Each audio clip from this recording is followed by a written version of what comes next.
জোরে লা ইলাহা ইল্লাল্লাহ, লা ইলাহা ইল্লাল্লাহ মুহাম্মাদুর রাসূলুল্লাহ সাল্লাল্লাহু আলাইহি ওয়াসাল্লাম। আলহামদুলিল্লাহ, বৃহত্তম ভারতবর্ষে আপনাদের এটা কোন জেলা? এই জেলার নাম লেখা লাগবে এখানে। এখানে গ্রামের নাম, থানার নাম, ওয়ার্ডের নাম, জেলার নাম লিখে দিলে সুবিধা হয়, কারণ এগুলো ফেসবুকে যায় তো অনেক দূর দূরান্ত থেকে বক্তার ওয়াজ শোনার জন্য মানুষ আসে, সুবিধা হয়, তাই না ভাই? সুবিধা হয় না? আমাদের দেশে আমরা দেওয়া এগুলো দেওয়াই মানুষের। আচ্ছা, যাই হোক,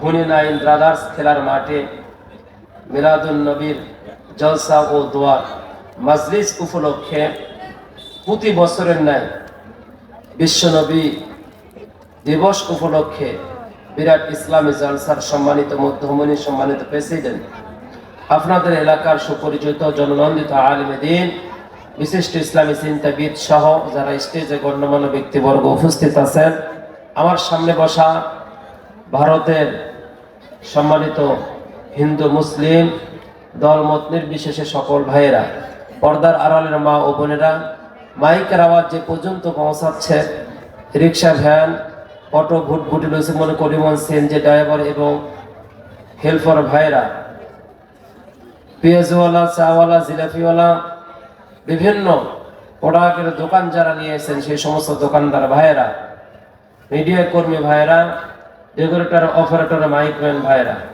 সবার প্রতি আন্তরিক হৃদয় নিংড়ানো সালাম। আসসালামু আলাইকুম ওয়া রাহমাতুল্লাহ।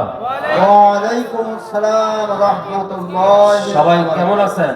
আলহামদুলিল্লাহ। বাজান এটা বন্ধ রাখেন, আপনি কথা বললে ওনারা চুপ করে থাকবে, খুব চালাক।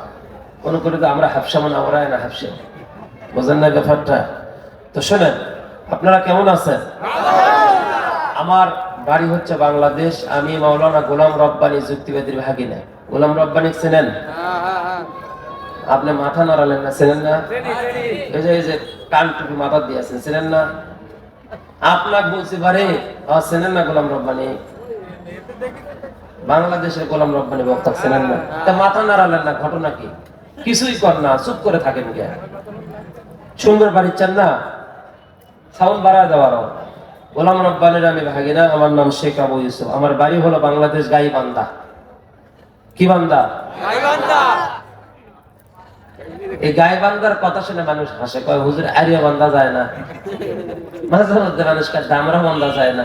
আমি বললাম বাজান শোনেন, দামরা আর গাইবান্ধার দামরা বান্ধার চাইতে আরিয়া বান্ধার চাইতে গাইবান্ধাই ভালো, কারণ আমার বাড়ি হলো গাইবান্ধা। ভাই বসেন, ভাই এই যে লাল ভাই বসেন, আগে এসে বসেন।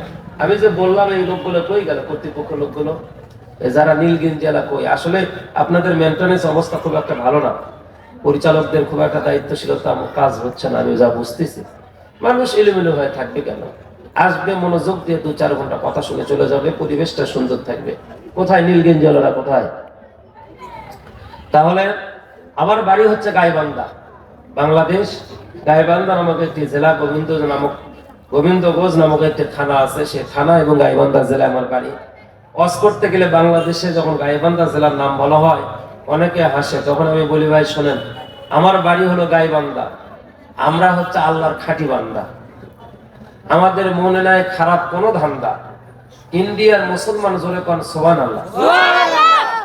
তখন ওই লোকটা মুখের দিকে চাইয়া থাকে, কয় হুজুর কি বললেন আর একবার?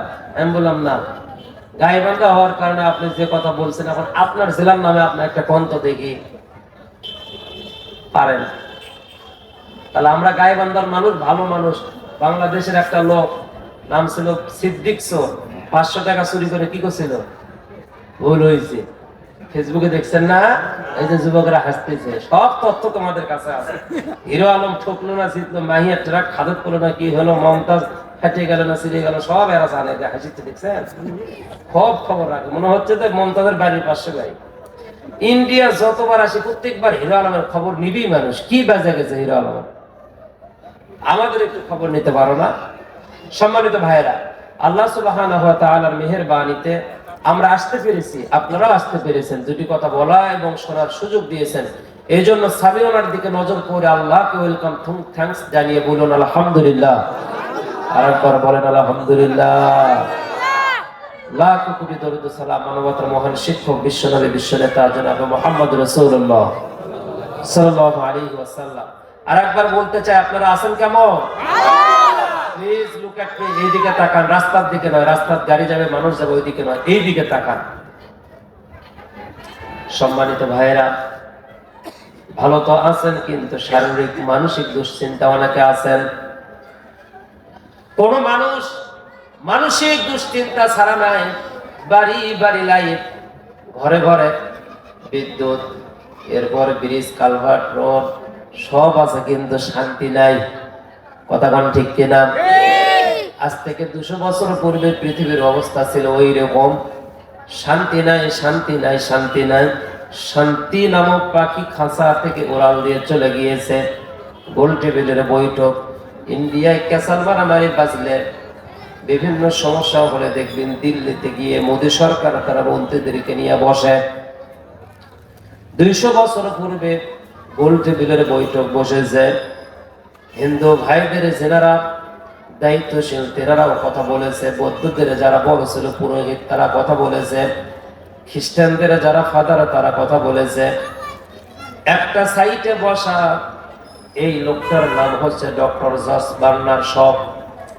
নাম কি বললাম? Doctor George Bernard Shaw. Doctor George Bernard Shaw নামটা মনে রাখবেন। ইনি রাসূলের জীবনের 1 নয় 2 নয় প্রায় 60টা কিতাব লিখেছে। লোকটা জীবনে আর কোনোদিন মুসলমান না হয়ে মারা গেছে। বুঝাইতে পারলাম? অবাজান স্টেজের উপর আসলে ভালো লাগবে, নিচে ভালো লাগতেছে না।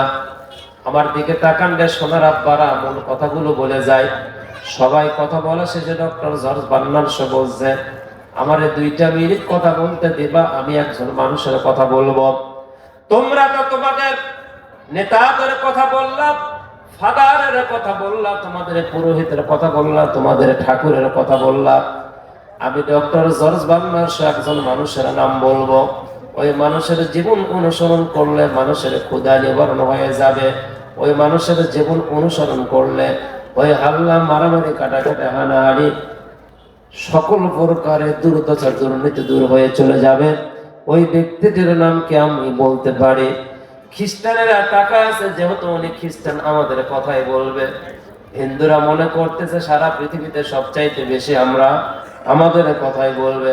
বৌদ্ধরা বলতেছে না না, আমাদের কথাই বলবে, কারণ মাছ মাংস কিছুই খাই না, বড্ড ভালো মানুষ আমরা।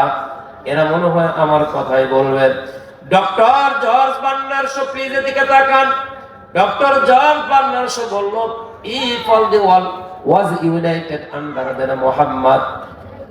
এতটুকু বলার পরে সবার লাটা বড় হয়েছে, চোখটা বড় হয়ে গিয়েছে।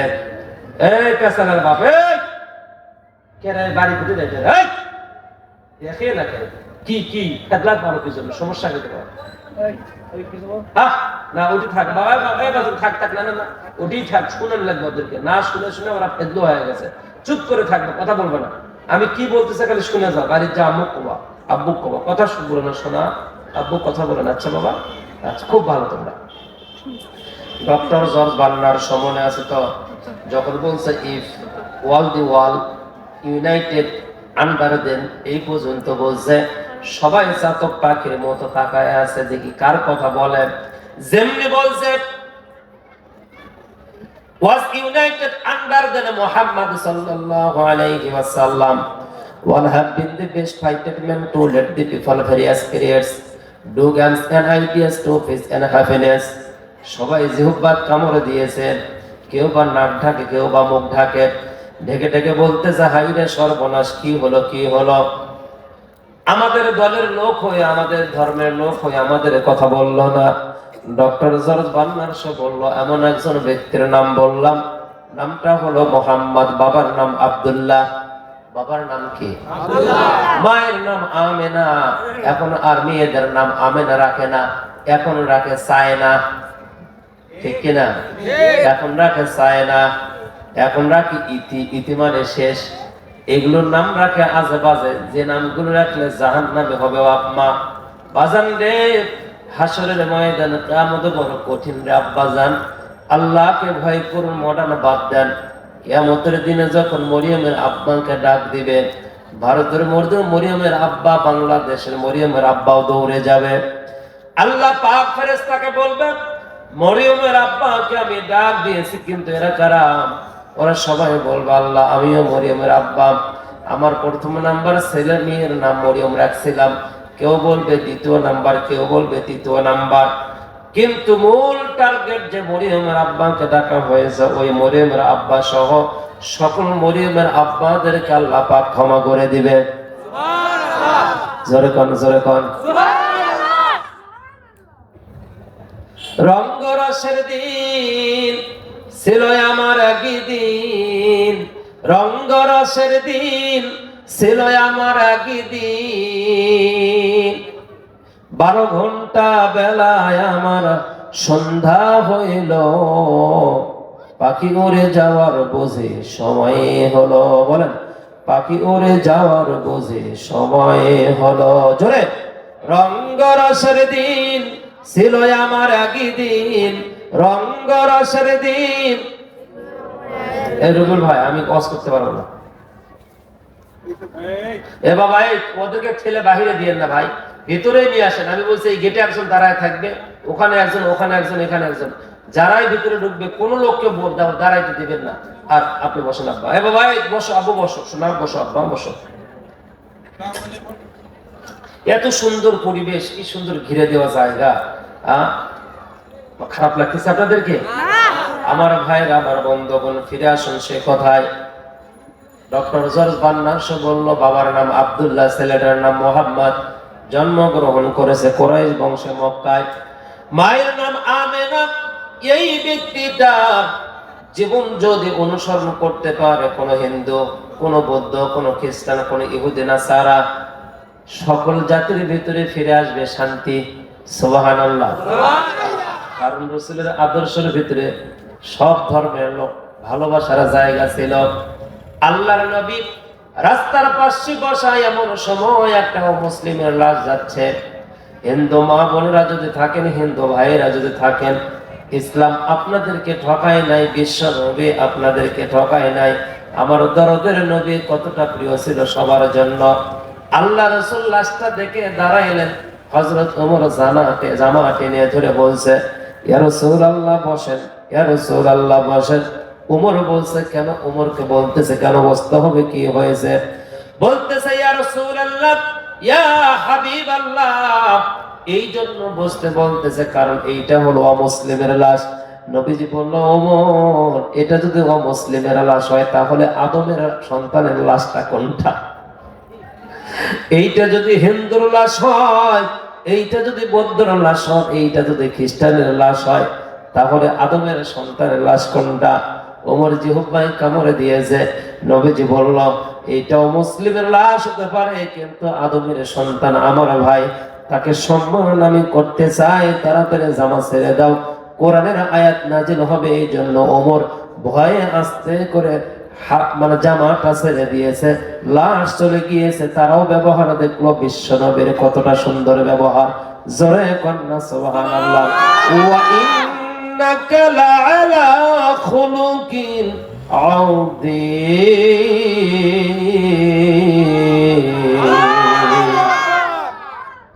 আমার ভাইরা, আমার বন্ধুগণ, ডক্টর জর্জ বার্নার্স তাহলে কি বললেন? যে এই ব্যক্তির জীবন অনুসরণ করো। এই জায়গায় নবীজির একটা জীবন অনুসরণের ঘটনা আপনাদেরকে বলায় দিলাম। কারণ কি, এই ভারতে মুসলিমরা এখানে সংখ্যালঘু অল্প মানুষ, মুসলিম হিন্দু ভাইয়েরা বেশি। তাদের সাথে কোনো মারামারি, কাটাকাটি, হানাহানি, কথা কাটাকাটি, ব্যবসায়িক লেনদেনে, লেখাপড়া, রাজনৈতিক কোনো জায়গায় তাদের সাথে খারাপ আচরণ করা যাবে না। তাদের সামনে গরু জবাই করে খাবেন, তাও করা যাবে না। তাদের সামনে আপনি ধর্মীয় কাজগুলো বেশি বেশি দেখাবেন আর করবেন, তাও কিন্তু করা যাবে না। হেদায়েত দেওয়ার মালিক আল্লাহ, ইন্নাকা লা তাহদি মান আহবাবতা। হেদায়েত যদি আল্লাহ দেয়, তাহলে তো হেদায়েত পাবে, না হলে আপনি ওর সাথে বিরোধিতা করেন কেন?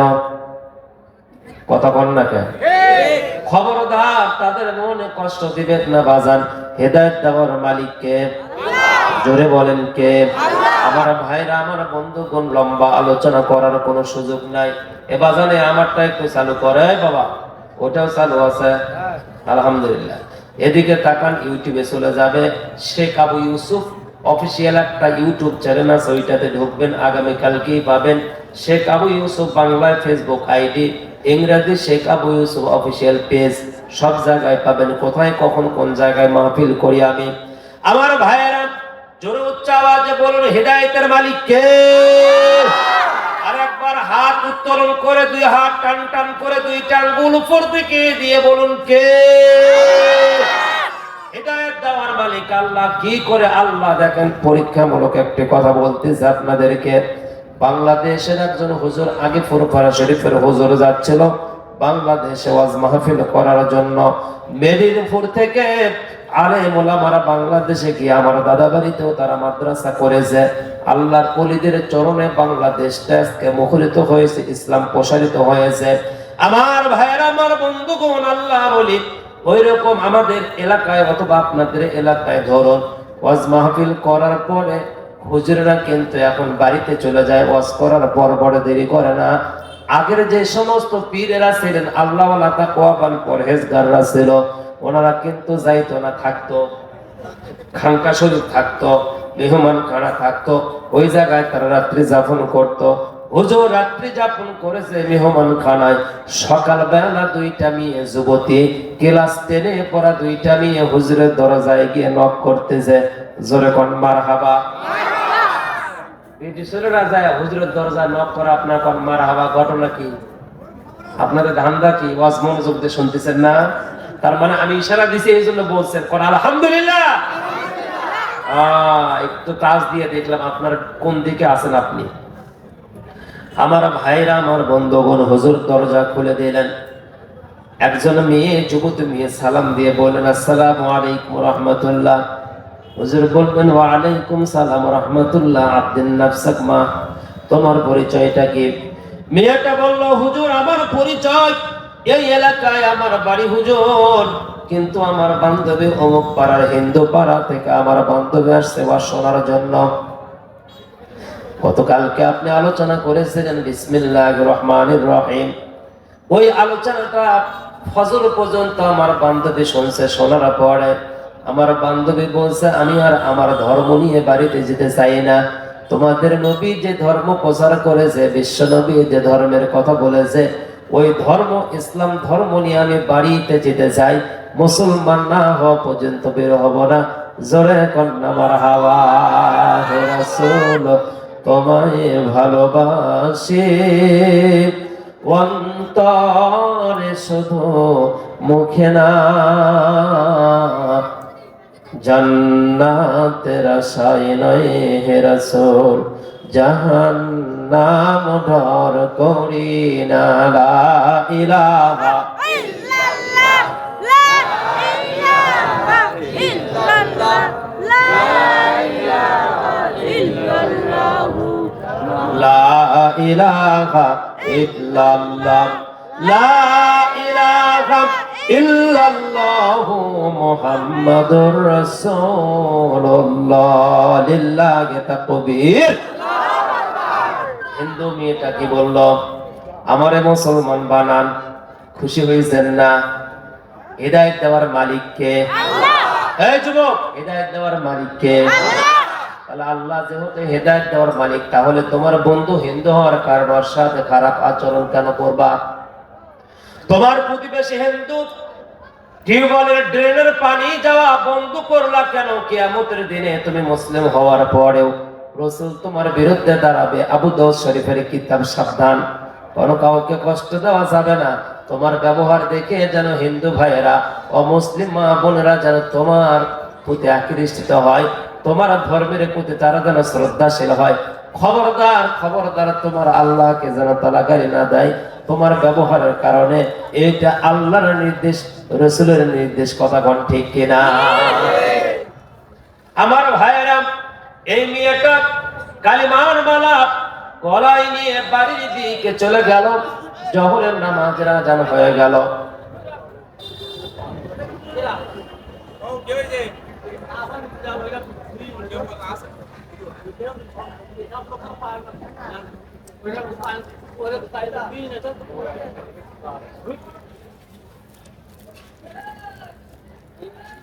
মাথাটা হলো নেটওয়ার্ক। এগুলো বই কি সামনে লিখে নিয়ে আসছি, একের পর এক বলতেছি, তাহলে বোঝেন মাথা হলো নেটওয়ার্ক। মোবাইল নিয়ে টিনের ঘরে গেলে টাওয়ার পায় না, পাকা ঘরে গেলে টাওয়ার পায়, মাটির ঘরেতে টাওয়ার পায় না। মোবাইল যেরকম টাওয়ার পায় না, ওইরকম মাথার আমাদের মেধাও। আমরা যখন কথা বলা শুরু করে দিই, নড়াচড়া করলে, চিল্লাচিল্লি করলে এলোমেলো হয়ে যায়।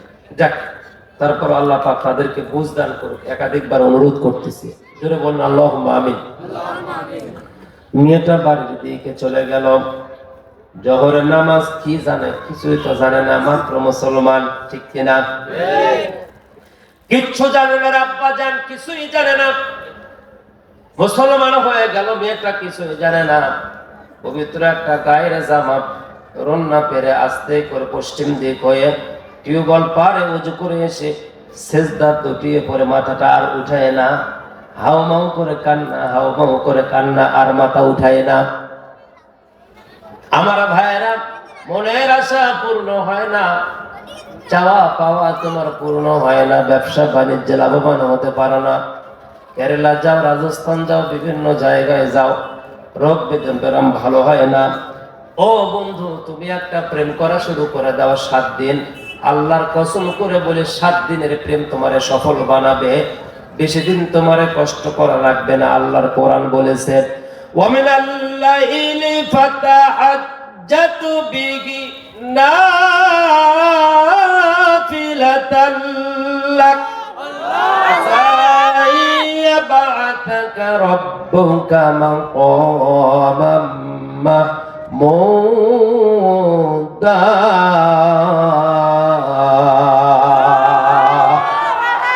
গভীর রাত্রে ওঠো, আস্তে করে যায় নামাজটা নিয়ে ওযু করে এসে সেজদা লুটিয়ে পড়ো।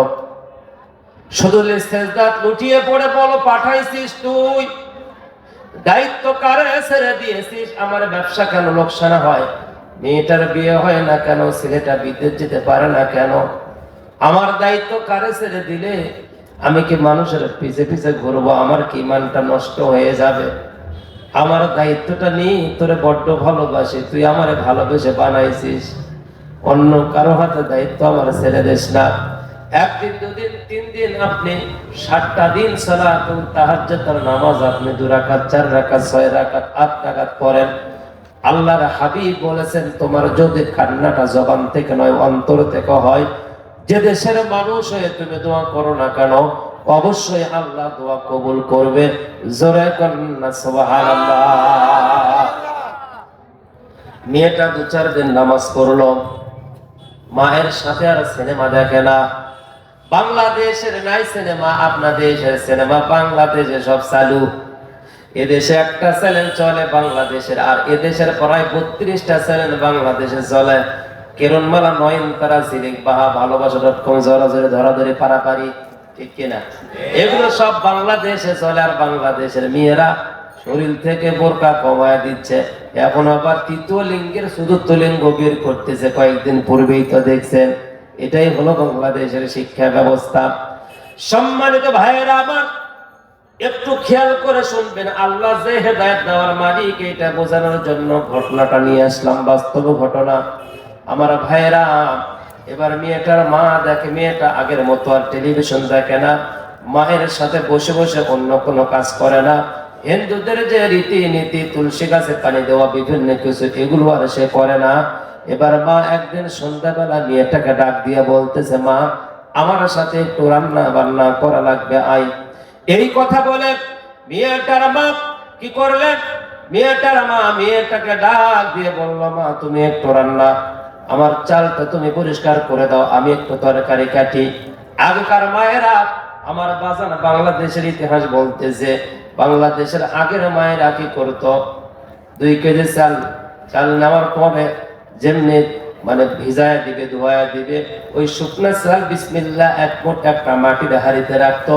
7 দিন পরে মক্তবের হুজুরে যাইতো, ওই চালটা আস্তে করে হুজুরের ওই বস্তার ভিতরে, ডালির ভিতরে ঢেলে দিয়ে দিত। ঢেলে দেওয়ার পরে ওই চালটা কুটিত করার পরে মসজিদ কমিটি, মাদ্রাসা কমিটি মুষ্টির চাল বিক্রি করে হুজুরদের বেতন দিয়ে দিত, ঠিক কিনা? আহারে ওই দিন আর নাই রে বাজার, কোথায় গেল সেদিন, কোথায় গেল সেদিন? সকালবেলা বাড়ি থেকে সূরা ইয়াসিনের আওয়াজ পাওয়া যেত, এখন আর আওয়াজ পাওয়া যায় না, গান বাজনার আওয়াজ দিয়ে সমাজটাকে ভরপুর। আহারে মুসলমান, তোমাদের ঐতিহ্য তোমরা ভুলে গিয়েছো। এই বিসমিল্লাহ বলে চালটা যখন মা বোন আমাদের দিয়েছে ভাতের পাতিলে, ওই দিন 5 জনের চাল 7 জন ভাত খাইছে, তারপর ভাত শর্ট করে না। কুকুর খায়, কুকুর খায়, বিড়াল খায়, এরপরে মুরগি খায়, ফালায়া দেয়, কথা কোন ঠিক কিনা? অথচ আপনি কলকাতা যাবেন, আপনার শালাকে যদি বলেন আমি আসতেছি, আপনার শালা ওর স্ত্রীকে বলবে দুলা ভাই আসতেছে, রান্নার কি অবস্থা? কয় চাল তো 2 জনের রান্না, আবার মনে হয় তাহলে করা লাগবে। তার মানেটা কি? আপনার স্ত্রী রান্না করার সময় আর আগের মা বোনদের মতো বিসমিল্লাহ বিসমিল্লাহ, কারণ এক হাতে মোবাইল আর এক হাতে রিমোট, কখন বিসমিল্লাহ বলবে ব্যস্ত মানুষ, কথা কোন ঠিক কিনা? বাস্তব না কথা, বাস্তব না? মা বোনেরা, আগের মা বোনেরা লাউ গাছ লাগাইতো, সিম গাছ লাগাইতো, বিসমিল্লাহ বলে লাগা দিত। এই মুরব্বী বাজানেরা যখন মাঠের ভিতরে ধান লাগাইতো, গাছ লাগাইতো, বিসমিল্লাহ বলে লাগাই দিত, মুরব্বীদেরকে দিয়ে লাগানো হতো। ওই লাউ গাছ, ওই সিম গাছে সিম নিজেরা খাইতো, বাজারে বিক্রি করত। সর্বপ্রথম মসজিদের ইমাম, মুয়াজ্জিম, মাদ্রাসার হুজুর বাচ্চাদেরকে দেওয়া হতো। প্রথম দুধ দোয়ানোর পরে মাদ্রাসা পাঠায়া দিত, মসজিদে ক্ষীর করে পায়েস রান্না করে পাঠায়া দিত। জীবনেও কোনোদিন ওই গায়ের দুধ আটকে যায় না, বন্ধ হয় নাই। আল্লাহ পাক বরকত দেয়, বরকত দেয়, বরকত দেয়। সিম গাছ, লাউ গাছ না কাটা পর্যন্ত আসতেই থাকে, কথা গান ঠিক কিনা? কি খেলা খেলেছো আল্লাহ রে আল্লাহ, তোমার খেলা চমৎকার, না পাকে মানুষ বানাইয়া বসাইছো বাজারে। কি খেলা খেলেছো মাওলা রে তুমি, কাউরে দিলা 10টা সন্তান, জায়গা জমি নাই, কাউরে দিলা কোটি টাকা, একটা সন্তান নাই।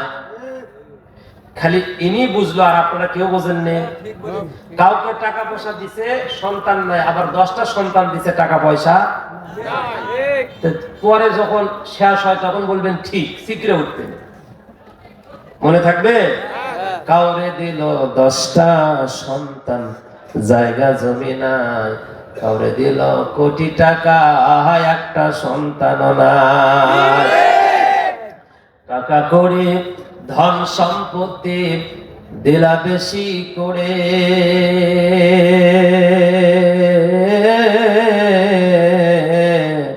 মরার পরে জানাজা দিয়া কবরে নামাবে কে তারে রে। কি খেলা খেলেছ আল্লাহ রে, লিল্লাহি তাকবীর। আমার ভাইরা, এই যে লাউ গাছ মা লাগাইছে, খালা লাগাইছে, শেষ হয় না। তার মানে বিসমিল্লাহর ভিতরে বরকত, এই জন্য শেষ হয় না। আজকে বিসমিল্লাহ নাই, যার কারণে বরকত সব পালা গিয়েছে। আমার ভাইরা, আমি এটা মা সামনে বসা, ওই সময় চালটা ভিজা, ভিজা চালটা পাতিলে দেওয়ার সময় মুখ ফসকে বলছে বিসমিল্লাহির রহমানির রহিম। যেমনি বলছে বিসমিল্লাহির রহমানির রহিম, সাইড থেকে মা বলছে রাম রাম বে লোকা জিটারাম বাবু সিংহেল বানোয়া। মা তুই করলে কি কথা বললে, এইটা তো আমাদের বলা যায় না, ওই চাল খাবো না, সব ফালায়া দে। বুঝতে পেরেছি 3 দিন 4 দিন হলো তুই আমার সাথে ওঠা বসা করিস না, টেলিভিশন দেখিস না, আমার মতো তুই প্রণাম করিস না, এরকম আমার মতো তুই পূজা করিস না। বুঝতে পেরেছি ওই যে রবিউলদের গ্রামের মাহফিলটা আমার সন্তানটাকে খাইছে। কে? মা বুঝে ফেলাইছে। মেয়েটাকে অনুরোধ, মা ওগুলো ছেড়ে দে শোনা। বলে না মা, যে দৌলত আমি পাইছি, যে দৌলত আমি পাইছি মা, তোমরা যদি আমাকে তোমাদের কাছ থেকে বিচ্ছিন্ন করো, আমি তোমাদের নিয়ে বিচ্ছিন্ন হতে পারি। তারপরেও সেজদা করলে যে মজা, এই মজা জীবনে এই মজাতে পাওয়া যায় না। জোরে কান মারহাবা।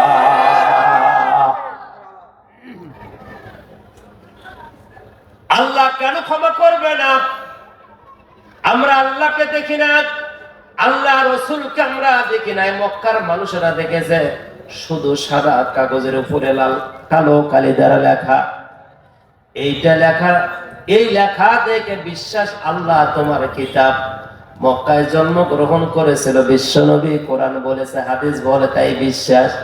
ওবাজান বিশ্বাস করে আমার দাদা তোমার দাদা, বিশ্বাস করে আমার বাবা তোমার বাবা, বিশ্বাস করে আমিও প্রতিদিন 5 বার এই কনকনা শীতের ভিতরে গিয়ে আল্লাহর ভয়ে সেজদা করি। আর আমার অন্য অন্য ধর্মের ভাইরা দেখে দেখে তারা মাথাটা নইয়া দেয়, মাথাটা ঠেকায়। না দেখে সেজদা করা, না দেখে মাথাটা মাটিতে ঠেকানো কতটা কষ্ট, বিশ্বাস করা যে কত কষ্ট, এইটা কেবলমাত্র মুসলমানই জানে। কথা কোন ঠিক কিনা? এই জন্য আল্লাহ পাক বলেন, ফেরেশতাদেরকে যখন কোন বান্দা গুনাহ করার পরে ওযু করে তাকবীরে তাহরিমা বেদে রুকু করার পরে যখন সিজদাত লুটিয়ে যায়, প্রথমবার সিজদাত বলে সুবহান রাব্বিয়াল আ'লা, সুবহান রাব্বিয়াল আ'লা, সুবহান রাব্বিয়াল আ'লা। যতবার পারবেন বলবেন, সংখ্যা কখনো গোনার চেষ্টা করবেন না। মাথাটা যখন বান্দা গুনাহওয়ালা মাথাটা যখন উঠায়, উঠানোর পর আবার যখন সিজদাত লুটিয়ে পড়ে, আল্লাহ পাক আল্লাহর হাবিবকে বলে, আমার বন্ধু আমি আল্লাহ ওই সময় আমার আরশে আযীম আমি স্থির থাকতে পারি না। আমি আল্লাহ আমার ডান পা মোবারক ওই গুনাহগার বান্দা নাকার কপালে নিচে দিয়া দেই, দিয়া বলে, তাড়াতাড়ি মাথা উঠা, তাড়াতাড়ি মাথা উঠা, আমারে আর লজ্জা দেশ না, আমি তোর জীবনের গুনাহগুলো মাফ করে দিলাম। জোরে কান্না সুবহানাল্লাহ, লিল্লাহি তাকবীর। ও তোর গহনা দিন ফোম রাইয়া যাবে, গহনা দিন ফোম রাইয়া যাবে, যৌবনে লাগবে ভাটি, ওই যে দেখো ডাকিতেছে আমায় কবরের মাটি। বলেন, ওই যে দেখো ডাকিতেছে আমায় কবরের মাটি। সন্ধ্যার আগে যেদিন ডুববে রে বেলা, এক নিমিষে ভাঙবে বন্ধু রঙ্গেরি খেলা।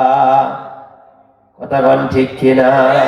কারে দেবা জোরে ধমক, কার মাথায় ভাঙবা লাঠি, ওই যে দেখো ডাকিতেছে আমায় কবরের মাটি। আওয়াজ দিয়ে বলেন, ওই যে দেখো ডাকিতেছে আমায় কবরের মাটি। লিল্লাহি তাকবীর। কষ্ট হয় না? মেয়েটা মা মেয়েকে অনুরোধ করতেছে ছেড়ে দে, ছেড়ে দেয় না। বেলালকে ছাড়ছিল, জোরে কোন বেলালকে ছাড়ছিল? বেলাল ছাড়ে নাই। আল্লামা সাঈদীকে কত কৌশলে 13 বছর পর্যন্ত জেলখানায় রেখে পরে ইনজেকশন দিয়ে আল্লামা সাঈদীকে বিদায় করে দিয়ে দিল। আল্লামা সাঈদী কখনো তাদের সামনে মাথা নত করে নাই, একমাত্র আল্লাহর গোলামি করে গিয়েছে। মিষ্টি হাসি দিয়া পুরা পৃথিবীর মানুষকে দেখা দিয়ে গেল, সাঈদী সাহেব আমি হাসি দিয়ে চলে গেলাম, এই হাসি তোমাদের জন্য রেখে গেলাম। যতই ওরা জালিমরা আমাদেরকে কষ্ট দেখ না কেন, আমাদের মুখের হাসি কখনো কেড়ে নিতে পারবে না। দেখা হবে জান্নাতে। বিদায় নিলাম তোমাদের কাছ থেকে। আমার ভাইয়েরা, আল্লামা সাঈদী গত বছর এই শীতের সময় মাসুম সাঈদী গিয়েছিল দেখা করার জন্য। গত বছর প্রচন্ড বাংলাদেশে শীত। মাসুম সাঈদী বলছে, আব্বা জেলখানায় তো অবস্থা খুবই খারাপ, ঠান্ডা, যেহেতু নিচে আপনার বেড। বলে, বাবারে আমার চিন্তা বাদ দিয়ে বাংলাদেশের উত্তরবঙ্গে নীলফামারী, কুড়িগ্রাম, ঠাকুরগাঁও, পঞ্চগড়, রংপুর, দিনাজপুর এলাকার মানুষের বেশি শীত কষ্ট, ওদের বেশি হিমালয় পর্বত এই দিকে। ও মাসুদ সাইদি, যদি তোমার সম্ভব হয় কিছু শীতের উষ্ণ কাপড় তাদের জন্য তোমরা কিনে কিনে দিয়ে সব, এটা আমার নসিহত। যিনি সারা জীবন মানুষের চিন্তা করলো, ওই মানুষটারে জালিম এসে দুনিয়া থেকে বিদায় করে দিল, বিচার একদিন হবে, কথা কোন ঠিক কিনা? কেমনে বিচার হবে? কারণ আল্লাহ পাক এই বডিটাকে 1 নয় 2 নয় 5টা ক্যামেরা সেট করে রেখেছে মাদ্রাসায়। আমি দেখলাম চতুর সাইড দিয়ে ক্যামেরা সেট করা, সিসি ক্যামেরা মনে হয়। ওই মাদ্রাসার কয়টা বাচ্চা থাকে তার জন্য সিসি ক্যামেরা, কয় লাখ টাকার মাল আছে, সিসি ক্যামেরা কেন লাগান? আমার ভাইয়েরা, দোকানে 5 লাখ টাকার মাল থাকলে সিসি ক্যামেরা লাগায়। বাড়িতে একটু আসবাবপত্র দামি হলে, সন্তানাদি থাকলে, গাড়ি বাড়ি থাকলে, ওই বাড়িতে দেখবেন সিসি ক্যামেরা লাগায়। এটার দূরত্ব কত? 100 ফিট অথবা 150 ফিট, 200 ফিট, এর বেশি যায় না। সিসি ক্যামেরা এর ভিতরে কোনো কিছু হইলে রেকর্ড করতে পারে, তা না হলে রেকর্ড করতে পারে না। কিন্তু আল্লাহ পাক বললেন, তোমার 5 লাখ টাকার সম্পদ যদি 4টা ক্যামেরা লাগে, 2টা ক্যামেরা লাগে, আমি আল্লাহ তোমার মাথা থেকে নিয়ে পা পর্যন্ত 1 নয় 2 নয় 272 কোটি টাকার সম্পদ দিয়েছে। জোরে কন্যা মারহাবা, জোরে কন্যা আলহামদুলিল্লাহ। আমার ভাইয়েরা, একটা কিডনি যদি আপনার ড্যামেজ হয়ে যায়, কিনতে গেলে 10 লাখ সর্বনিম্ন। ওইটা আবার গাঁজাখোর মদ করে বিক্রি করে। আমার মতো মানুষকে যদি বলেন 1 কোটি টাকা, তারপরও কিন্তু বিক্রি করব না। একটা কিডনি হলে মানুষ বাঁচ, আল্লাহ 2টা কিডনি দিল। একটা চোখ হলে মানুষ চলতে পারে, 2টা দিল। একটা কান হলে চলতে পারে, 2টা দিল। কারণ আল্লাহ পাক জানেন যে আমার বান্দা বয়সের কারণে যদি একটা চোখের প্রবলেম হয়ে যায়, অপারেশন করলে লাঠি নিয়ে চলতে হবে। ওই জন্য 2টা চোখ দিলাম, একটা অপারেশন করলে আর একটা নিয়ে চলবে। একটা কানের প্রবলেম হলে আর একটা কান দিয়ে শুনবে। একটা কিডনি ড্যামেজ হয়ে গেলে আর একটা কিডনির সাহায্যে চলবে। আমার বান্দা জানার জীবনটা স্থির হয়ে না থাকে, ওর যেন জীবনটা স্থির হয়ে না থাকে, ওর গাড়িটা যেন বন্ধ হয়ে না যায়, মানব নামক গাড়িটা যেন ও অলয় চালাইতে পারে। এই জন্য আল্লাহ পাক দামি দামি জিনিসগুলো 2টা করে দিয়েছে। কোন মারহাবা। হিসাব কিন্তু দিতে হবে। আল্লাহ সিসি ক্যামেরা লাগাইছে পুরা বডিটাকে নিয়ন্ত্রণ করার জন্য। তাহলে বডির দাম কত? 272 কোটি টাকা। কত? 272 কোটি টাকা পুরা বডির দাম। ডাক্তারের কাছ থেকে হিসাব নিয়েছি।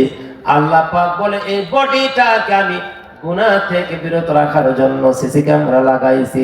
হলিডে হলে কার ছেলেরা যায়, শুধু হিন্দুরা যায় না, মুসলমানও যায়। কালী পূজা, দুর্গা পূজা, কারা যায়? মুসলমানেরাও যায়। মুসলমানের সন্তানেরাই বেশি যায়, যে বলতেছে তাই। বাজার, ওরা তো আপনাদের ঈদের দিনে আসেন না, ওনারা ওনাদের কাজ করবে, আমরা আমাদের কাজ করব। আমরা মনে করি সিসি ক্যামেরা যে জায়গায় নাই, ওই জায়গায় মজা করে পাপ করি। আর সিসি ক্যামেরা থাকলে ওই জায়গায় অপরাধ করতে একটু ভয় লাগে, কারণ রেকর্ড হয়ে থাকবে। ঠিক কিনা? আল্লাহ পাক বলে 272 কোটি টাকার সম্পদ দিলাম, অথচ সিসি ক্যামেরা দিব না। আমি আল্লাহ কি বোকা? না না না, তা হতে পারে না। আমি সিসি ক্যামেরা দিয়ে তোমার বডিটাকে নিয়ন্ত্রণ করে রাখলাম। যদি কোনোদিন হলিডে যাও, দুর্গা পূজায় যাও, কালী পূজায় যাও, হিন্দু মুসলিম মুসলমান হয়ে যদি তুমি হিন্দু ভাইদের বিভিন্ন তোমার জন্য যেটা নিষেধ, ওই সমস্ত কাজে যদি যাও, ওনারা যেগুলো পান করে নিষিদ্ধ প্রাণ পান, এগুলো যদি তোমরা গাঁজা মদ ফেন্সির এগুলো যদি তোমরা খাও, অন্যান্য ভাইদের জন্য যা হালাল, আমাদের জন্য যেটা হারাম, এইটা যদি তুমি করো, আমি আল্লাহ বলে দিলাম প্রত্যেকটা জায়গায় সিসি ক্যামেরা লাগানো আছে 5টা। এই সিসি ক্যামেরা দুনিয়াতে রিপোর্ট না দিলেও হাসরের ময়দান কিয়ামতের দিনে রিপোর্ট দিয়ে দিবে। জোরে কন্না আল্লাহু আকবার। 1 number CC camera, 1 number CC camera. এই যুবক ভাইরা, তোমরা যারা অপরাধ করতেছো, অলওয়েজ তোমরা অপরাধ করতে গিয়ে কখনো চিন্তা করো না পেছনের চিন্তা, সামনের চিন্তা, মানে সম্মানের চিন্তা তোমরা যারা করো না, তোমাদের উদ্দেশ্যে বলতেছে, শোনো, তোমার বডিতে 5টা সিসি ক্যামেরা আল্লাহ লাগাইছে। এমন একটা জায়গায় লাগাইছে যে অপরাধটা রেকর্ড হয়ে থাকবে, যে জায়গায় আল্লাহ লাগায় দিয়েছে ওই জায়গায়। আমি এবার বলতেছি 24 নম্বর পারা সূরাতুল হামিম সিজদা 41 নম্বর সূরা 19 নম্বর আয়াত থেকে তেলাওয়াত করতেছে, সবাই শোনেন। হাত্তা ইযা মা জাউহা শাহিদা আলাইহিম সামউহুম ওয়া আবসারুহুম ওয়া জুলুদুহুম বিমা কানু ইয়ামালুন।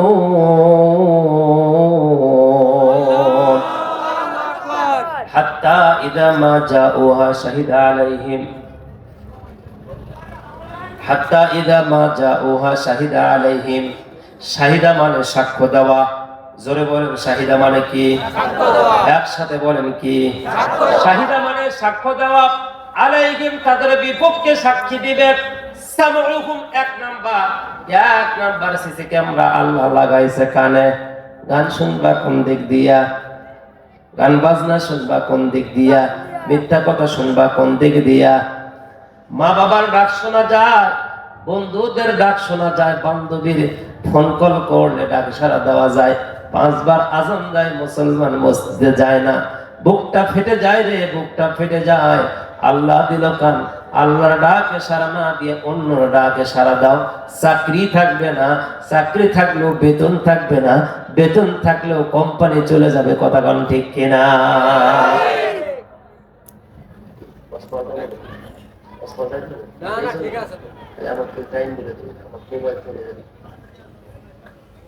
সামউহুম মানে কি? সামউহুম মানে কান। এই ভাই খাওয়াটা বন্ধ করো, শোনো, কাজ দিবে শোনা ভাই, কাজ দিবে শোনা ভাই। আমি আলতু ফালতু কথা বলবো না, একান্ত ইমার্জেন্সি কিছু কথা বলবো, তোমার বিবেকের উপরে দিয়ে যাবো। তুমি চিন্তা করবা, তুমি অনেক ওয়াজ মাহফিল শুনছো, আজকে একটা শোনো, দিয়ে গেলাম, চিন্তা করবা যে আসলে হুজুর যা বলবো আমি যাবো কোন দিকে। তাহলে 1 নাম্বার সামউহুম, জোরে বলেন নাম কি? সামউহুম। সামউহুম, সামউহুম মানে কান। কানের ইংলিশ হলো ইয়ার, তাই না?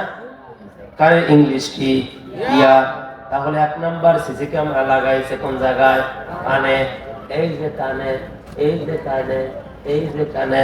শাহিদা আলাইহিম, কান সাক্ষ্য দিবে। কত ঘন্টা, কোন দিন, কোন জায়গায়, কবে, কি কারণে, কোথায়। এই কান দিয়ে কার কথা শুনেছ? এই কান দিয়ে গীবত শুনেছেন, পরনিন্দা শুনেছেন, গান বাজনা শুনেছেন, গালি দেওয়া শুনেছেন, বন্ধুর ডাক শুনেছেন। শোনেন নাই শুধু মার ডাক, শোনেন নাই শুধু বাবার ডাক, শোনেন নাই শুধু আল্লাহর ডাক। কথা বলেন ঠিক কিনা? বাবা আমার, আল্লাহ রাব্বুল আলামিন বলেন বাবা মার ডাক শোনা লাগবেই।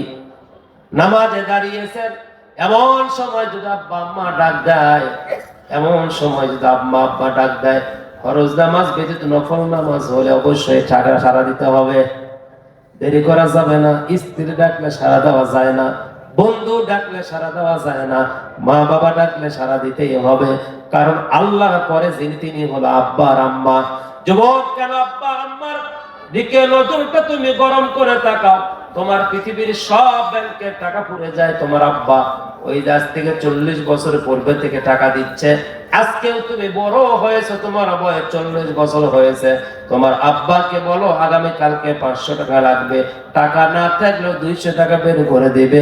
মৃত্যুর আগ দিন পর্যন্ত জ্ঞান থাকলে তোমাকে তোমার আব্বা ফিরে পেলে, এটার নাম হলো বাবা। জোরে কন্যা মারহাবা। বাবা কি জিনিস বলতেছে, সামনের দিকে যাই, লম্বা একটু হলে কোনো সমস্যা আছে? তাহলে 1 নাম্বার সিসি ক্যামেরা কি? সামউহুম। আল্লাহ 1 নাম্বার সিসি ক্যামেরা মাথায় লাগিয়ে দিয়েছেন কান।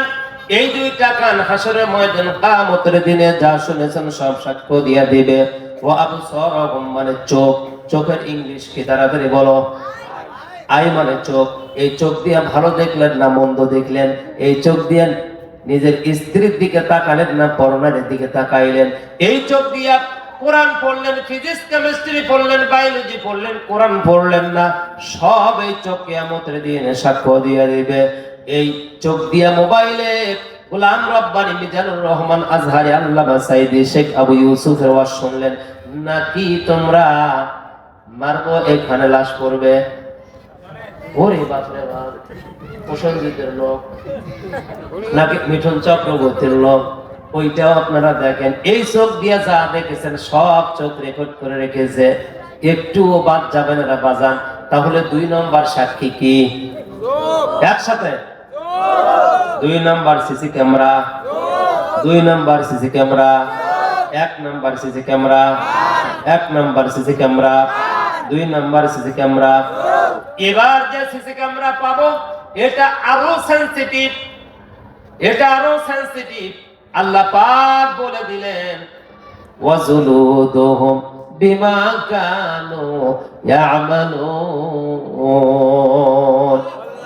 তোমার পা থেকে নিয়ে মাথা পর্যন্ত, পা থেকে নিয়ে মাথা পর্যন্ত উপরকার এইটা কি?